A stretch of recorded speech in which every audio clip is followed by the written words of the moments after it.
Tituba's confession is one of the most complicated affairs in the whole of the Salem witch trials, and if there is a single confession that is the most responsible for kicking off the horrors to come, this one is it. Over a week-long period, Tituba was questioned along with Sarah Good and Sarah Osborne. Unlike the others, Tituba readily admitted to being in league with the devil.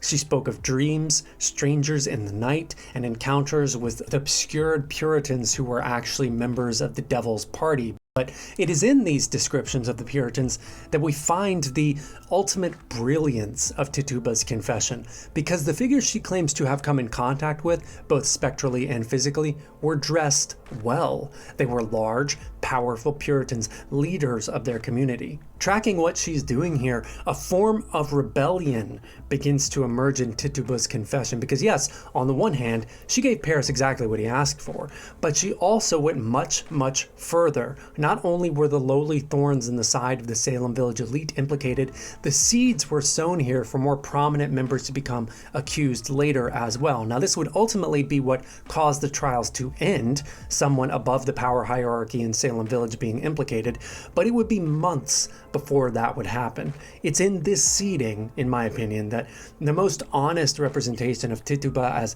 having taken some ethical stand against what was happening to her can be found. It was so clever, in fact, that its potential dangers were totally missed by the ones clamoring for the trials to advance into hangings, which they would shortly do with the death of Bridget Bishop only a month or so later. But not all historians agree with this interpretation of Tituba's confession. Some claim that the confession actually reveals someone clearly making things up on the spot for no other reason than to get out of being questioned. They claim that Tituba clearly simply wanted to escape. So I'm going to leave the interpretation up to you.